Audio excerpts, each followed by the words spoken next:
first time we are doing such a conference of this scale, talking about our Indian Ocean region. I hope that our discussions will deliberate on both the heritage and the reality of the Indian Ocean as we look to comity, commerce and culture as the core elements that cement and strengthen economic growth, peace and stability in the Indian Ocean region. When you talk about maritime silk routes, if you talk about the spices, again, this early nascent trade, this proto-globalization, was also born across the waves of the Indian Ocean.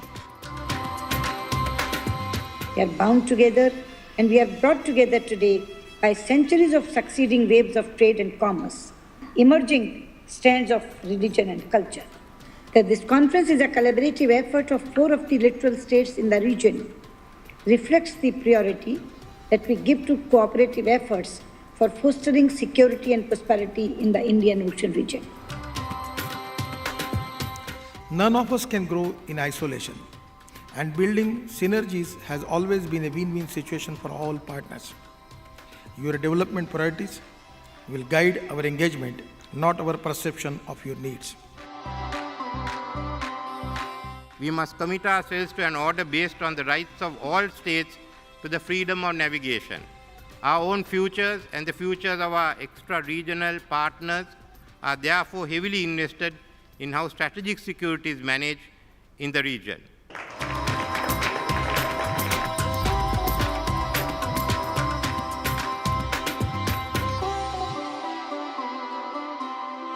I think everyone agrees with me that if there's no peace, there's no prosperity in the Indian Ocean region, there would be not very good prosperity in the world.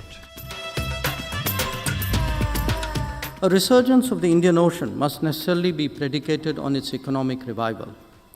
Only then would any expectation of coherence and cooperation in the Indian Ocean become realistic.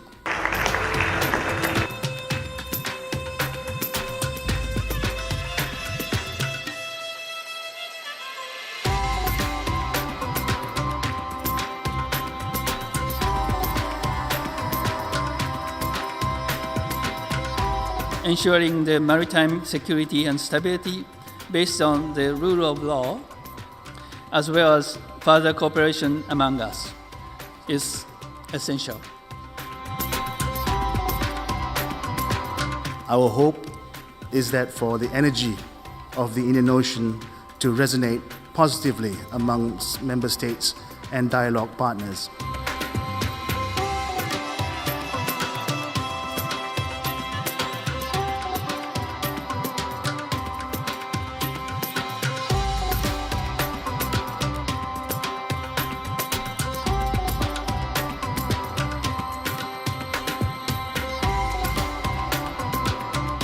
Indian Ocean Rim Association is an important instrument for pursuing our vision for a sustainable and prosperous future in the region.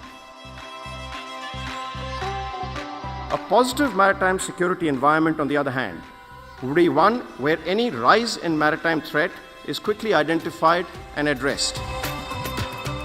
Cooperation exercises matter in the context of global security.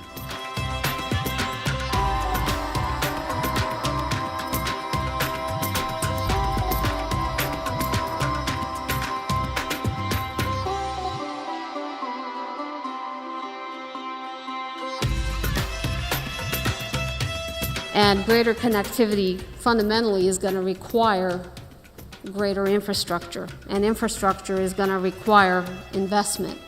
$2.5 trillion over the next 10 years for South Asia alone, according to the World Bank. If the IORA economies were one nation, their economy would be easily the second largest in the world. It makes a great deal of sense to have these economies more integrated.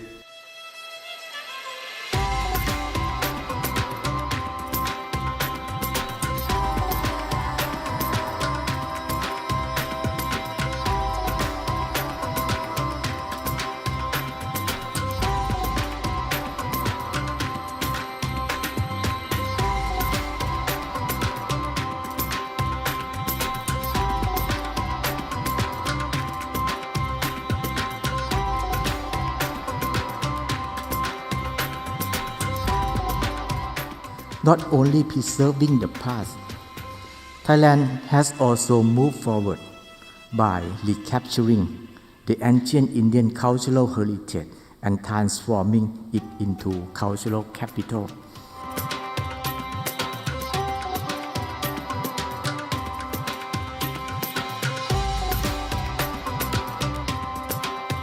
Today, the East is beginning to reinvent and refashion its potential, and the Indian Ocean and its constituent nations are emerging as the architects of this 21st century resurgence.